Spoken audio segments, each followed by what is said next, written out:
young Prince Tomball. Considered a dreamer in comparison to his brother, Tomball becomes intrigued by a wooden horse that is dismissed by others as a mere plaything, but is really a finely carved and magical horse.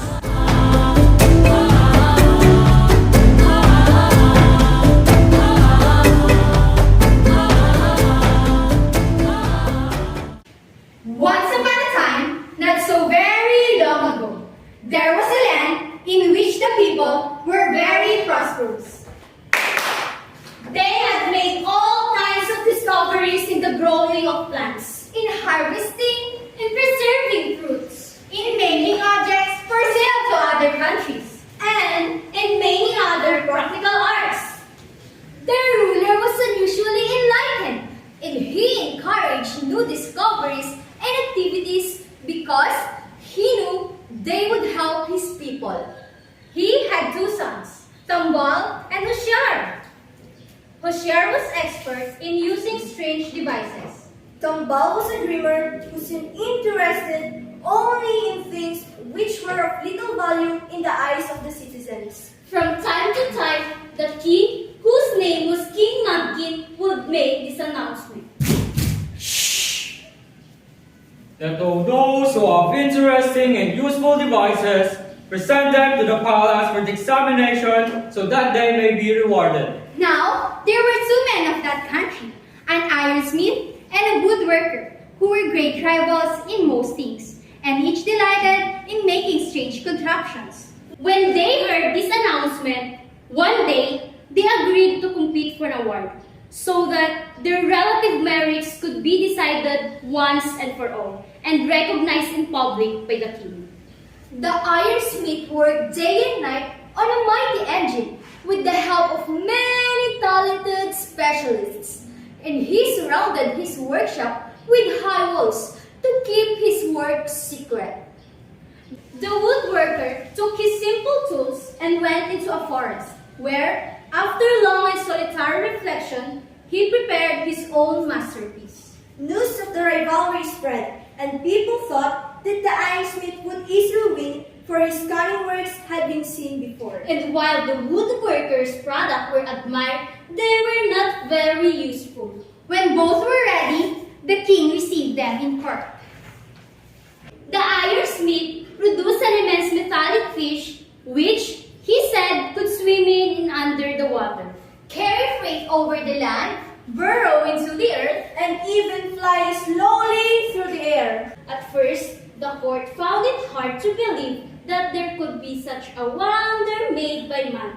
But when the ironsmith and his assistants demonstrated it, the king was overjoyed. He gave the ironsmith great honors, a special rank, and the title benefactor of the community. Prince Hoshiyar was placed in charge of making more of the wondrous fishes and making them available to everyone. The people blessed the ironsmith and Hoshiyar, as well as the kind and wise monarch whom they loved so much. In the excitement, the humble carpenter had been all but forgotten. Then one day, someone said, "But what about the contest? Where is the entry of the woodworker? We all know him to be a clever man. Perhaps he has produced something useful." How could anything be as useful as the wondrous fishes? And many of the people agreed with him. But one day, the king was bored. He had grown tired of the fishes and the reports of their wonders, which they so regularly performed. Call the woodcarver, for I would now like to see what he has made. The simple woodcarver came in through the throne room, carrying a parcel wrapped in coarse cloth. As the whole court craned forward to see what he had, he took off the covering to reveal a wooden horse! It was beautifully carved and decorated with colored paints. It's a mere plaything. But, Father, let us ask the man what it is for. Very well, what is it for? Your Majesty, it is a magic horse. It does not look impressive, but it has its own inner senses. Unlike the fish, which has to be directed, This horse can interpret the desires of rider and carry him wherever he needs to go. Such a silly thing is fit only for Sambal. It cannot compare to the wondrous fish. The wood carver was preparing sadly to depart. Father, let me have the wooden horse. Alright, give it to him. Take the wood carver away and tie him to a tree, so that he will realize that our time is valuable. Let him think about how rich the wondrous fish has made us. And perhaps when he had the time to think about how to really work, we shall let him go free to practice what he has learned. The wood carver was taken away, and Prince Tambal left the cart carrying the magic horse. Tambal took the horse to his rooms, and he discovered that it had several knobs cleverly concealed in the cart designs. When these were turned in a certain manner, the horse and anyone mounted on it rose into the air and sped to whatever place was in the mind of the person who moved the knobs. In this way, day after day, Tambal flew to places he had never visited before, and he came to know a great many things. He took the horse with him everywhere. One day, he met Hoshyar. Carrying a wooden horse is just the thing for someone like you. As for me, I am working for the good of all, towards my heart's desire. I wish I knew what the good of all is, and I wish I could know what my heart's desire is. When he was next in his room, he sat upon the horse, turned the knobs, and thought, I would like to find my heart's desire.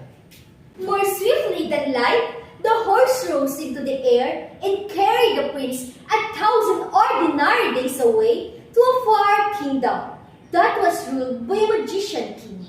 The king, whose name was Kahana, had a beautiful daughter called Precious Pearl.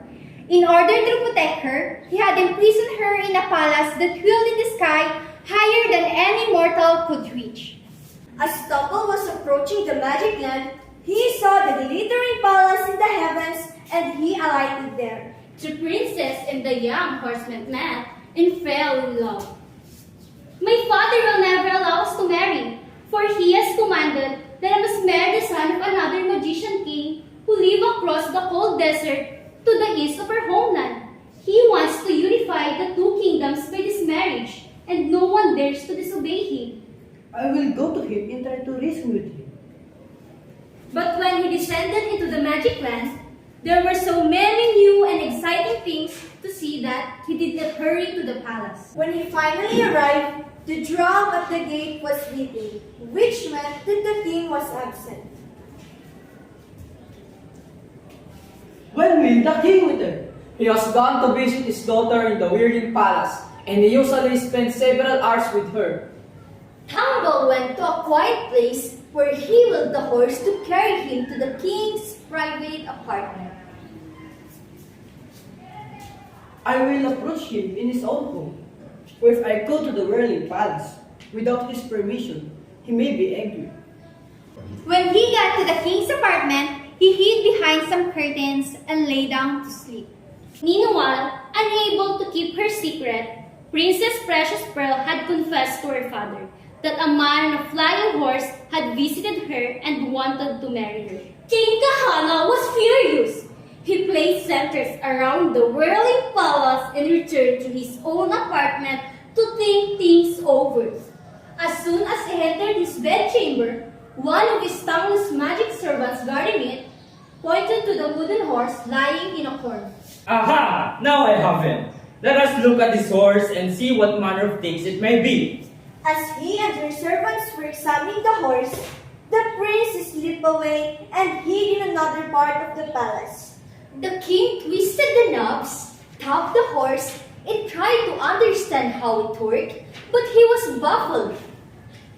Take that thing away. It has no use now. If it had ever any, it's just a toy, fit only for children. And so the horse was put into a cupboard.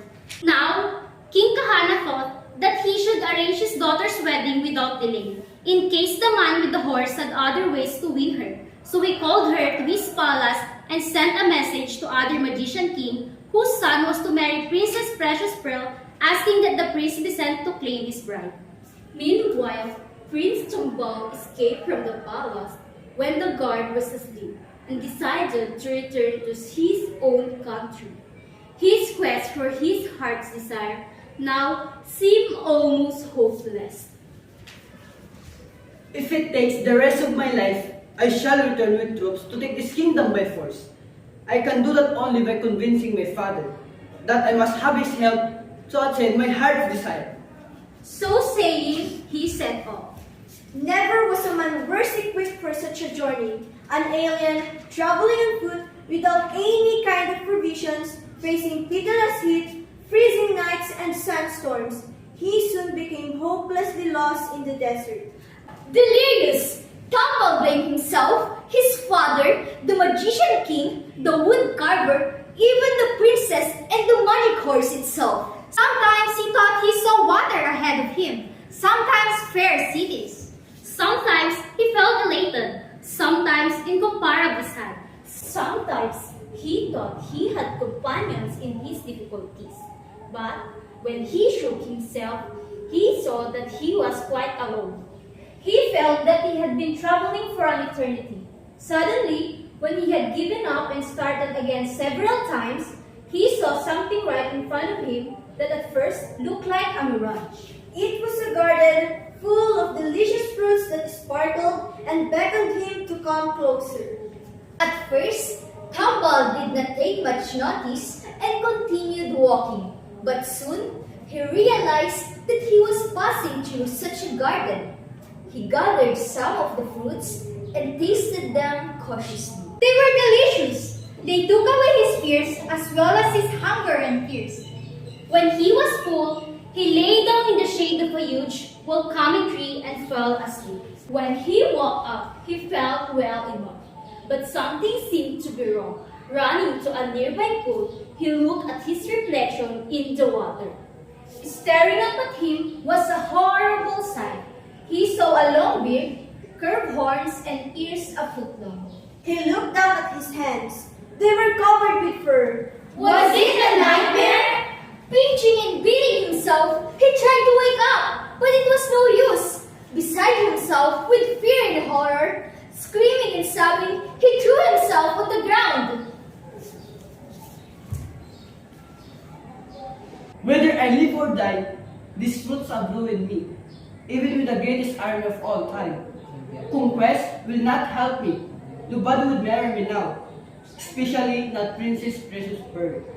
Even beasts will be terrified at the sight of me, and my heart's desire would surely reject me. And he lost consciousness. When he woke again, in the dark, he saw a light approaching through the groves of silent trees. Fear and hope struggled in him. As the light came closer, he saw that it was a lamp enclosed in a brilliant starlight shape. The lamp was carried by a bearded man who walked in the pool of brightness that it was cast around. My son, you have been affected by the influences of this place. If I have not come along, you would have remained just another beast of enchanted grove. For there are many more like you, but I can help you. Tomball wondered whether this man was a friend in disguise, perhaps the very owner of the evil trees. But as his sense returned, he realized that he had nothing to lose. Help me, Father!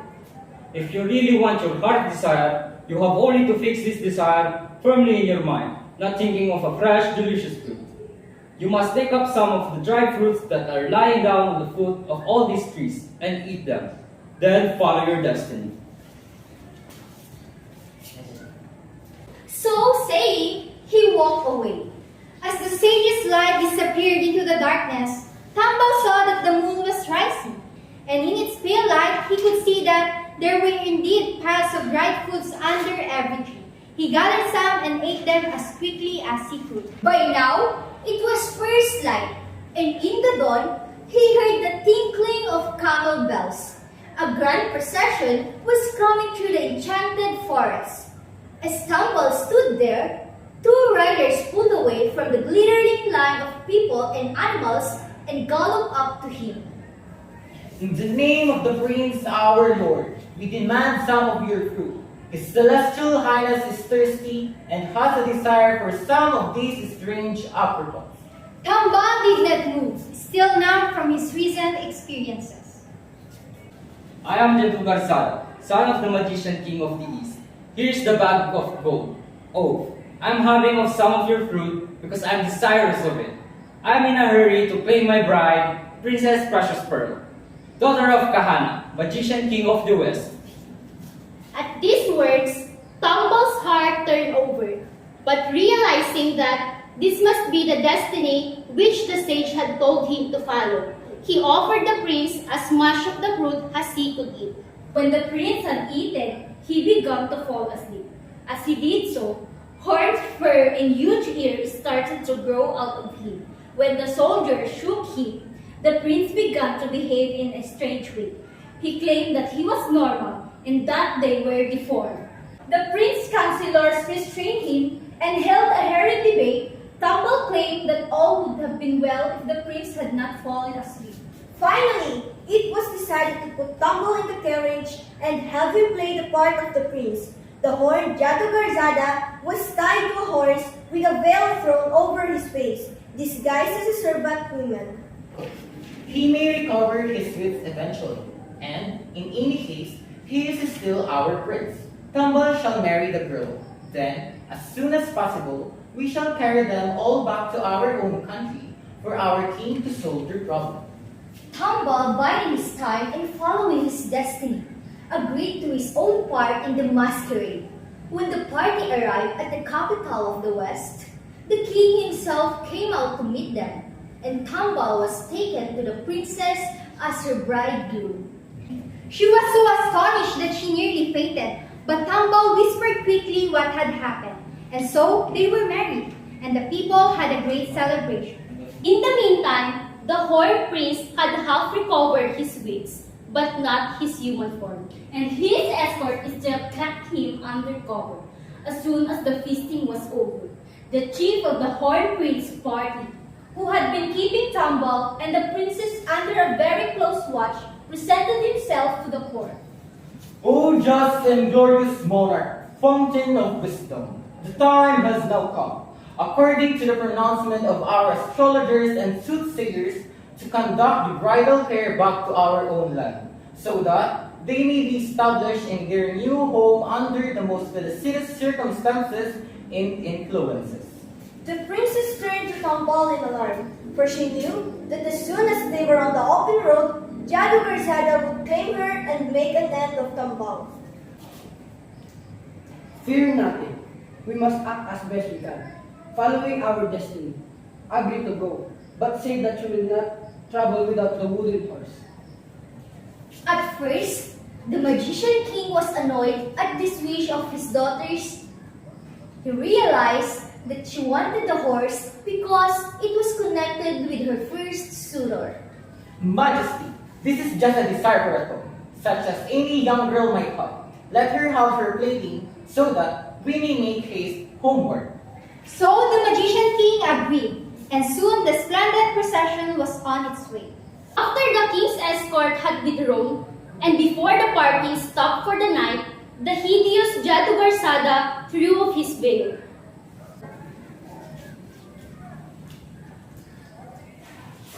Miserable author of my misfortune! I will bind you hand and foot and take you back to my own land. Then you must tell me how to remove this enchantment, or I will flay you alive, inch by inch. Now give me Princess Precious Pearl. Tambal ran to the princess and, in front of the astonished party, rose into the sky on the wooden horse with Precious Pearl mounted behind him. In minutes, the couple alighted at the palace of King Mumpkin. They related everything that had happened to them, and the king was almost overcome with delight in their safe return. He at once gave orders for the woodcarver to be released, rewarded, and applauded by all the citizens. When King Mumpkin was gathered to his fathers, Princess Precious Pearl and Prince Tambal succeeded him. Prince Sushar was pleased too. because he was still entranced by the wondrous fish. I am glad for your own sakes, if you are happy, but I think there is nothing more rewarding than my work with the wondrous fish. And this story is the origin of strange saying among the people of that land.